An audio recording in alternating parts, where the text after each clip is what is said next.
స్వామివారు ఇప్పుడు ఎలా స్వామికి 18 అవతారాలు ఉన్నాయంటున్నారు కదా, దీనికి ఒక పరమార్థం ఏమైనా ఉందా అంటే ఒక్కొక్క దేవతకు ఒక్కొక్క అవతారం ఉందండి. శివుడికి ఎలా అవతారాలు ఉన్నాయో, మహావిష్ణువుకి ఎలా అవతారాలు ఉన్నాయో, సుబ్రహ్మణ్య స్వామికి ఎలా అవతారాలు ఉన్నాయి, గణపతికి ఎలా అవతారాలు ఉన్నాయో, శాస్త్ర కూడా అవతారం. ఆ యుగానికి కావలసిన విధంగా ఆ విధాత సృష్టించినటువంటి అవతారాలే ఈ అవతారాలు. స్వామివారి 108 అవతారాలు మొత్తము.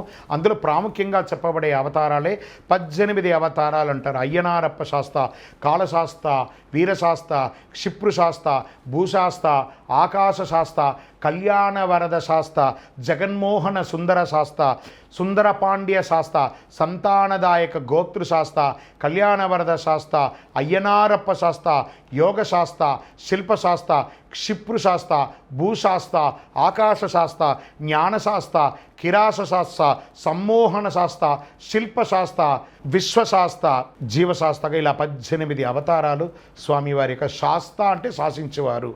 మరి ఇవన్నీ ఎక్కడగా ఉన్నాయి గురుగారు అని అంటే తిరుపతి పట్టణంలో రైల్వే స్టేషన్కిను బస్టాండ్కి కూతగొంతు రూపంలో ఒక 3 కిలోమీటర్ దూరంలో అలిపిరి నుండి రేణిగుంట ఎయిర్పోర్ట్ వరకు ఉన్నటువంటి ఆ శేషాచలం ఫారెస్ట్లో అలిపిరి, కపిలతీర్థం, జీవకోన అని రేణిగుంట వరకు వెళ్ళి ఆ కొండ చెరువు కిందనే జీవలింగేశ్వర స్వామి సన్నిధానం 360 రోజులు ఆ శివుడి మీద నీళ్ళు ఏ కాలమైనా నీళ్లు పడుతున్నటువంటి ఆ శివక్షేత్రంలో ఆ ఘోర కీకారణ్యం, దాని శేషాచలం అడవులు అంటారు. ఆ శేషాచలం ఫారెస్ట్లోనే ఈ యొక్క స్వామివారి దేవాలయాన్ని నిర్మించాము.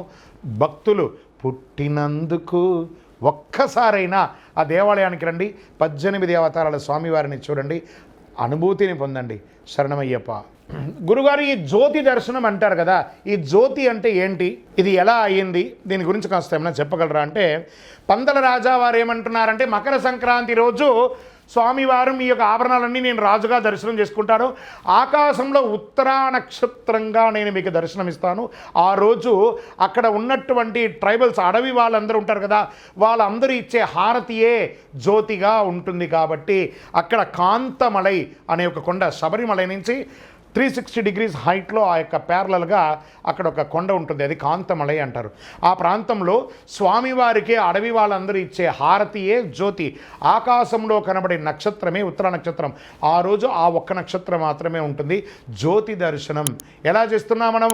భోగికి ముందు చేరాలి, మకర సంక్రాంతి చూడాలి, చాలు చాలు మనకింకా వలదు వలదు ఇక జన్మ. అలా జ్యోతి దర్శనం చూసుకుంటూ ఉంటే ఎంత అద్భుతం తెలుసా? శరణమయ్యప్ప.